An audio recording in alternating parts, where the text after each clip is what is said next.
Olá, o Brasil Eleitor já está no ar e no programa de hoje tem disputa. TSE está na final do Combrascom, o Congresso Brasileiro dos Assessores de Comunicação da Justiça. É uma alegria para o TSE poder fazer parte dos finalistas de trabalhos que mostram que a comunicação do Judiciário está cada vez evoluindo mais, tentando se aproximar cada vez mais da população.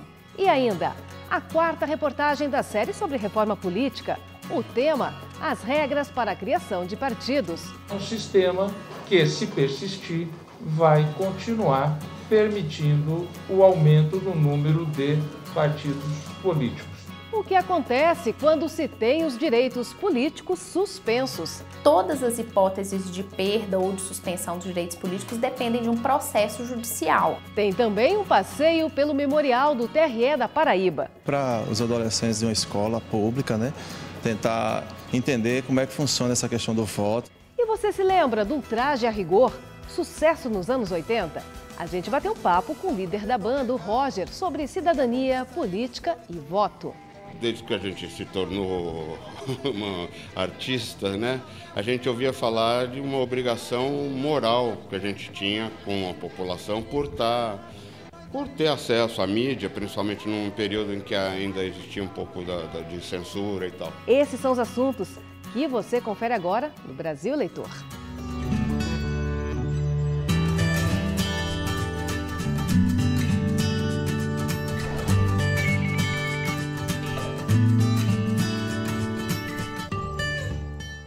E a primeira reportagem do programa de hoje começa com reconhecimento do trabalho do Tribunal Superior Eleitoral pela mídia.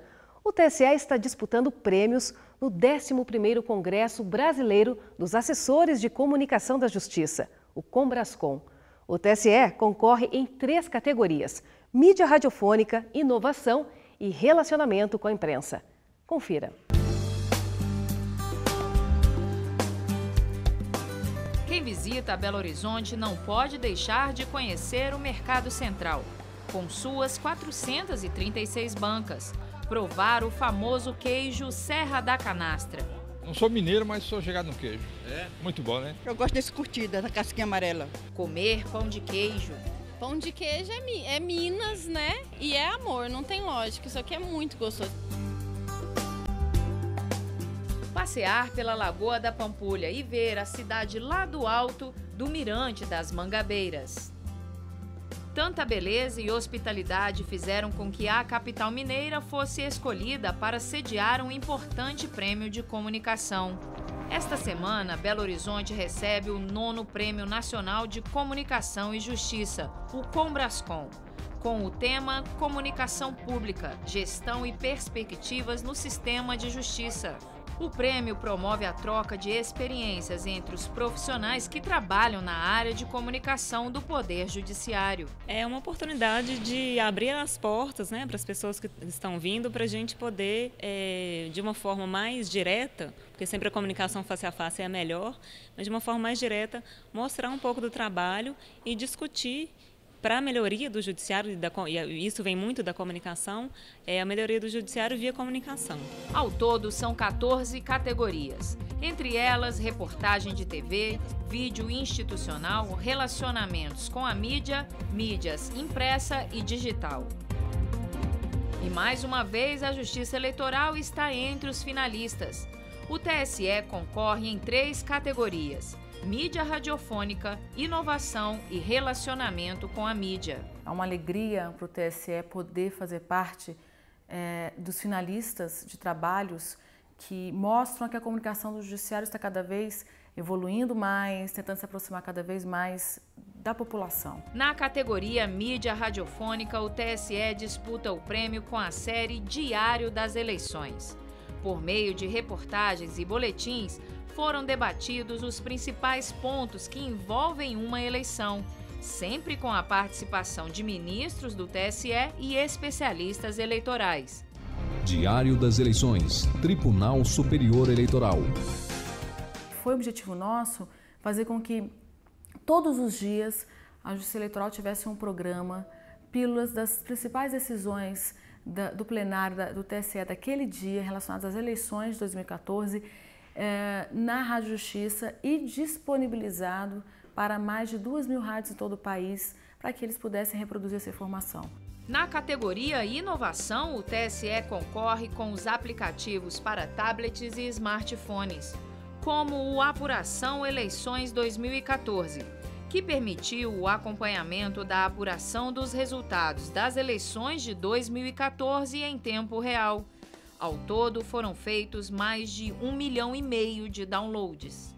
A gente tem que acompanhar a tecnologia. Hoje, se comunica, se fala e se informa pela internet. O aplicativo Candidaturas trouxe informações de todos os candidatos. Onde votar ou justificar? Foi uma mão na roda para o eleitor descobrir os locais de votação e justificativa no dia da eleição. A gente fez uma análise dos serviços que eram mais procurados no site, né? Que era acesso às informações dos candidatos, as pessoas que queriam ver a ficha do candidato, a proposta de governo. Já na categoria Relacionamento com a Mídia, o tribunal é finalista com o Centro de Divulgação das Eleições 2014. Mais de 500 metros quadrados com cabines de rádios, estúdios, computadores, espalhados pelo Centro de Divulgação, mostraram em tempo real a totalização dos votos no primeiro e segundo turnos. Tudo para atender a imprensa nacional e internacional.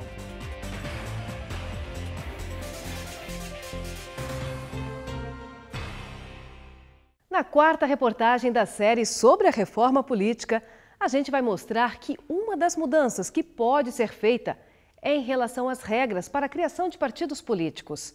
O projeto que está no Congresso prevê uma forma de barrar a formação de tantos partidos. De acordo com o texto, para ter direito ao fundo partidário e exercer atividades de liderança no Legislativo, o partido deve alcançar uma certa quantidade de votos nas eleições para deputados. Veja na reportagem.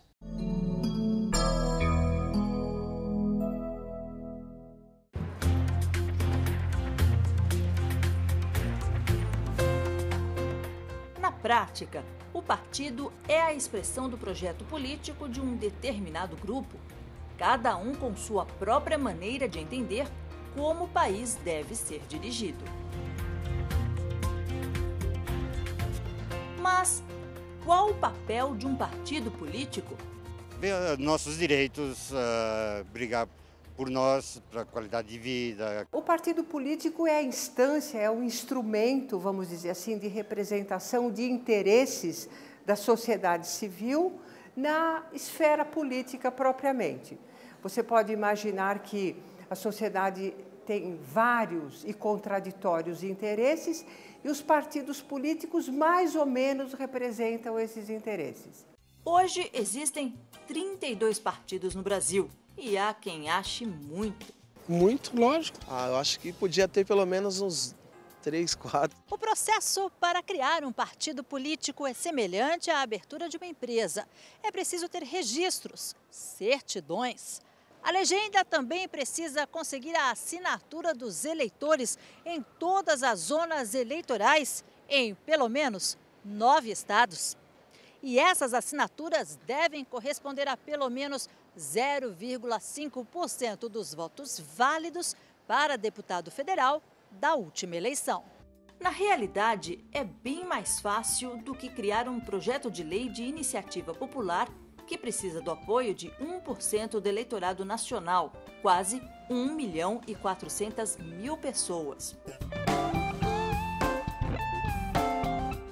E essa facilidade foi um dos pontos abordados pelo presidente do TSE, ministro Dias Toffoli, durante a audiência na Comissão da Câmara dos Deputados, que trata da reforma política.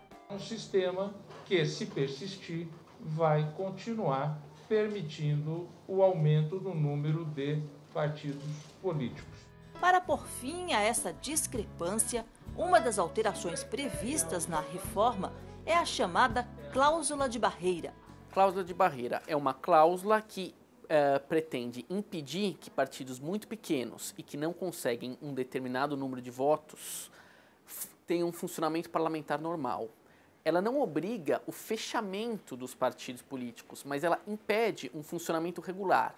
Por exemplo, se essa cláusula tivesse vigente, um partido que não ultrapassou a cláusula de barreira e que tivesse conseguido eleger algum representante para a Câmara dos Deputados, esse deputado não poderia fazer parte de comissão, não poderia fazer parte da mesa, enfim, ele teria uma vida muito difícil dentro do Congresso Nacional.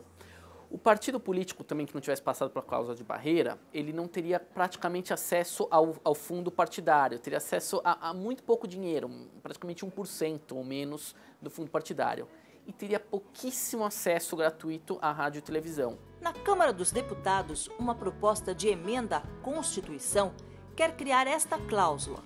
De acordo com o texto, para ter direito ao fundo partidário e exercer atividades de liderança no Legislativo, o partido deve alcançar uma quantidade gradativa de votos nas eleições para deputados. Os partidos teriam que alcançar, numa primeira eleição, 3%, depois 4% e depois 5%. Né? A cada eleição haveria um incremento desse percentual mínimo. Mas a cláusula de barreira divide opiniões. Em 2006, por exemplo, o Supremo Tribunal Federal chegou a derrubar uma lei que regulamentava a prática. No entendimento dos ministros, não era possível tirar o funcionamento parlamentar de um partido. Se não tiver algum obstáculo, eles vão simplesmente se multiplicar. Deixar como está, pode ser que daqui 3 anos, nós brasileiros tenhamos 40 partidos.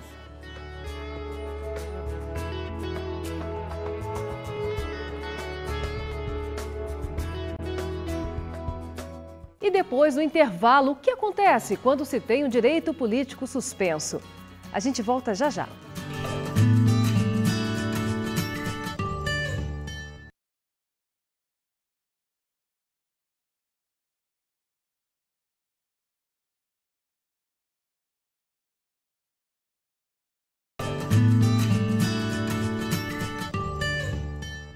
Você já pensou na dor de cabeça que é perder o direito de dirigir? Já imaginou sofrer censura e perder o direito de se manifestar ou de falar o que pensa? Sabia que existem casos em que a pessoa pode ter os direitos políticos suspensos, deixar de votar e ser votado? A gente vai mostrar agora em que situação isso pode acontecer.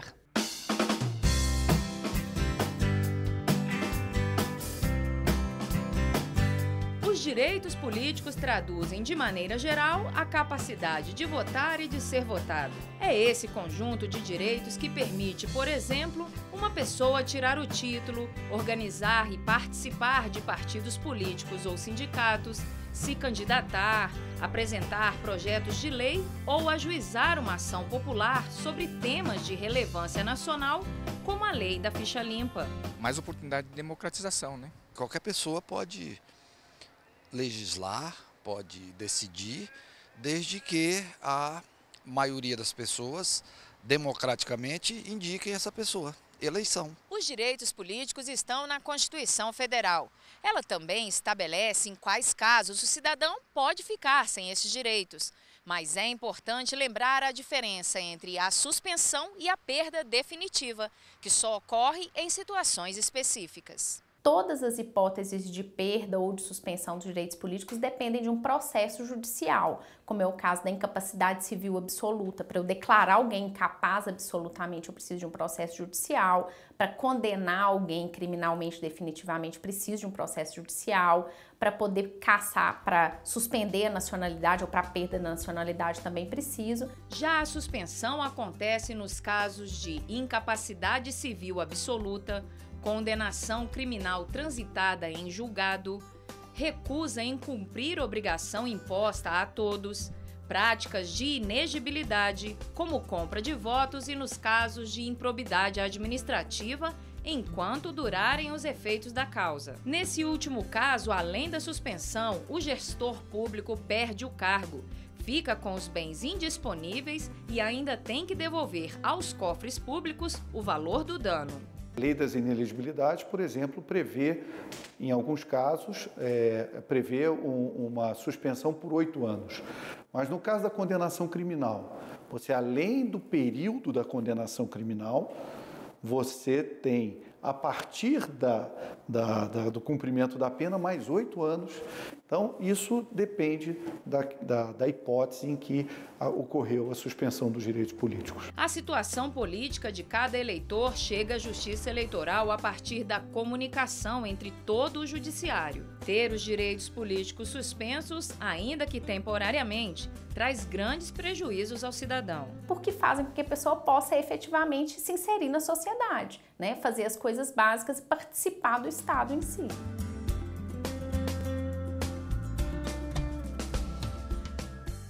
Esta reportagem é especialmente para quem gosta de história. Em 18 de maio foi comemorado o Dia Internacional do Museu. E para homenagear a data, o IBRAM, que é o Instituto Brasileiro dos Museus, realizou um encontro simultâneo em vários estados. O Memorial do TRE da Paraíba foi convidado a participar deste evento muito especial. Veja como foi.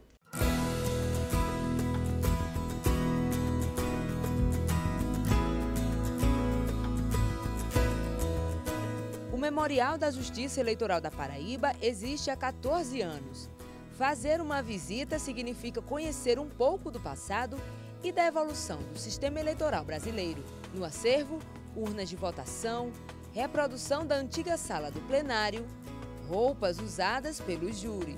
O memorial ele tem um acervo que conta e resgata a história da justiça eleitoral paraibana, desde sua instalação em 1932 até os dias de hoje. Vitória tem 14 anos e veio conhecer o memorial. O passeio despertou na estudante o desejo de participar do processo eleitoral. Eu já tenho uma noção de quem eu vou votar, então quando eu chegar lá, eu já só vou para e voltar. O Memorial do Tribunal Regional Eleitoral da Paraíba foi convidado para participar da 13ª Semana de Museus, que este ano traz como temas a cidadania e a sustentabilidade. A gente trouxe esse tema para Paraíba, realizando palestras e apresentações culturais e visita guiada ao museu dos alunos das escolas públicas e privadas aqui da capital. Eu acho isso de suma importância, assim, principalmente para os adolescentes de uma escola pública, né?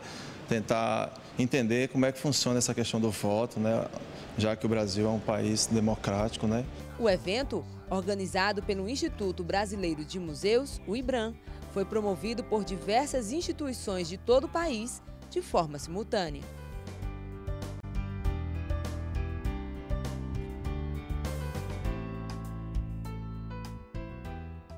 E no próximo bloco, um bate-papo sobre rock e cidadania com o vocalista da banda Ultraje a Rigor, o Roger. A gente volta já já.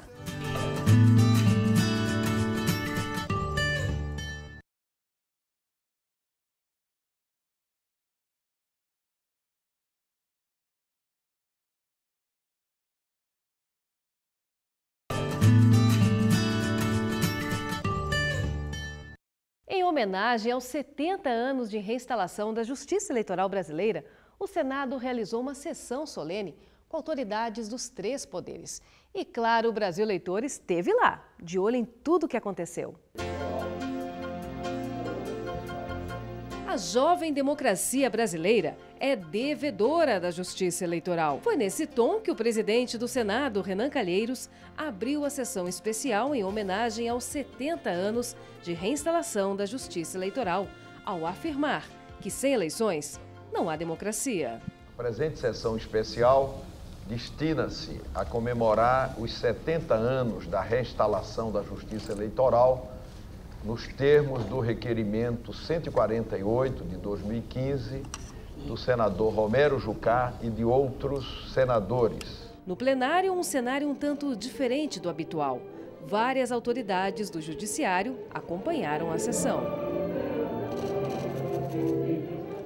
Na tribuna do Senado, o presidente do TSE, ministro Dias Toffoli, relembrou o período de reinstalação da Justiça Eleitoral em 1945.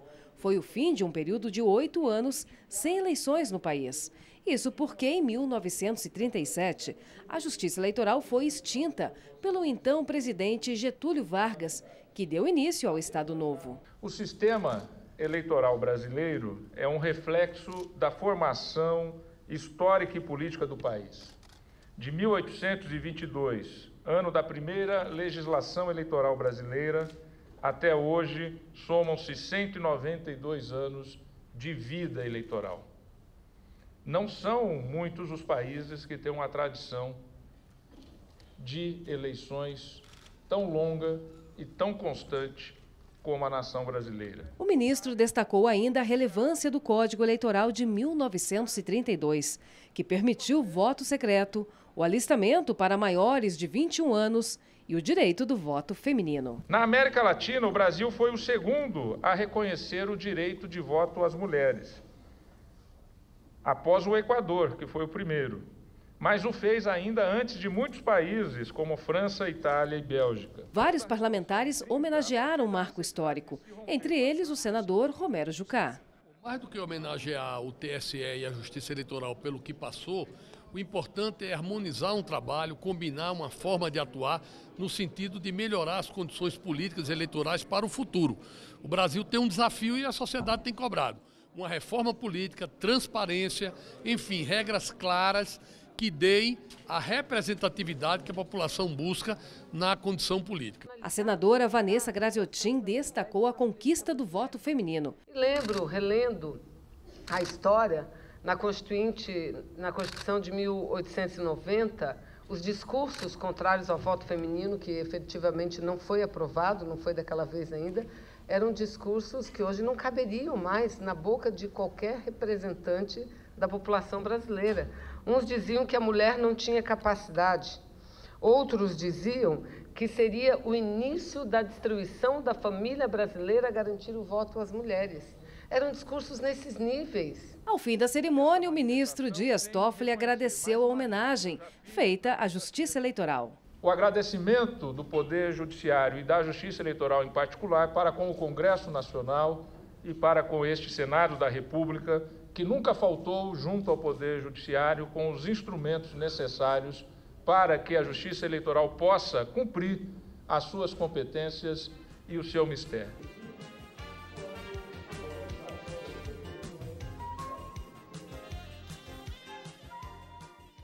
A banda Ultraje a Rigor é um dos ícones do rock dos anos 80. Quem tem seus 40 anos se lembra bem de letras irreverentes, cheias de críticas sociais bem-humoradas. A Gente Somos Inúteis e Vamos Invadir Sua Praia eram hits que não saíam das paradas de sucesso das rádios daquela época. O nosso papo de hoje é com o vocalista da banda, o Roger. Ele relembra no auge do rock brasileiro e fala da relação da música com a cidadania. Vamos ver esse bate-papo?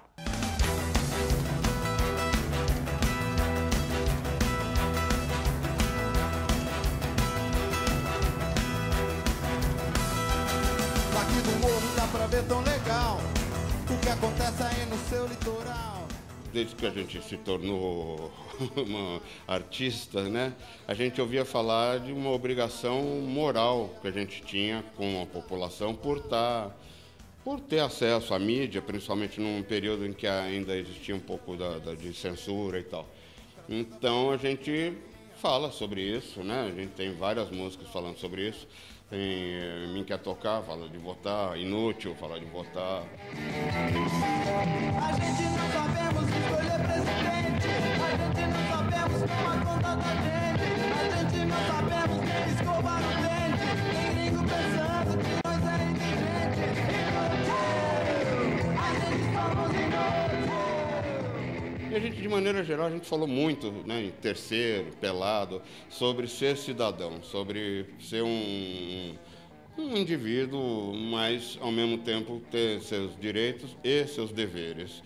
Né, a gente tem essa obrigação moral, não é realmente uma obrigação nossa, mas a gente faz questão, porque o Brasil precisa muito de cultura. Eu tive a chance, só o que eu tinha que fazer era ir lá, me apresentar, nada demais, era tão... Sua cidadania é o seguinte, você ter os seus direitos até o ponto onde ele atrapalha o direito de outro. Você tem que pensar que você está vivendo em sociedade, né? Ninguém é obrigado a viver em sociedade, cara. Pode ser um pária e morar no meio do mato se ele quiser. Mas desde que você queira viver em sociedade, você tem que pensar nos outros, não só em si. Então, coisas mínimas, tipo, você está andando na faixa da esquerda, o pessoal que tirou carta sem pagar, lendo, estudando e tal, sabe que a faixa da esquerda é para ultrapassagem. O cara não dá passagem porque ele acha que a rua é dele. Outro para na vaga de idoso, porque ele acha que tudo bem, é só 5 minutos, o idoso não vai se incomodar e tal. Então esse tipo de coisa, o cara joga, eu só vou jogar esse bagaço de laranja na rua, depois quando der aquela enchente, não, a culpa não foi minha, a culpa é do governo e tal. Então isso é cidadania, você não atrapalhar, se não vai ajudar, pelo menos não atrapalha, essa é a ideia. Mas mim também quer votar, mim também quer ser bacana. Ninguém é uma ilha, todo mundo precisa de todo mundo e é assim que tem que ser. Quem tem deveres, quem tem direitos são aqueles que têm deveres. Se o cara parar de cumprir com seus deveres, eu acho que ele deve, inclusive, perder seus direitos também. Meus dois pais me tratam muito bem. O que é que você tem que não fala com ninguém? Meus dois pais me dão muito carinho. Então por que você se sente sempre tão sozinho? O programa de hoje chegou ao fim. Se você perdeu uma parte do Brasil Eleitor ou quer rever os programas anteriores, é só entrar no canal da Justiça Eleitoral no YouTube e procurar pela data. Está tudo lá. E que tal participar do programa com sugestões, informações ou críticas? É só nos enviar um e-mail. O endereço é brasileitor@tse.jus.br. Fica a dica. Na semana que vem eu volto com mais um Brasil Eleitor. Até lá. Tchau!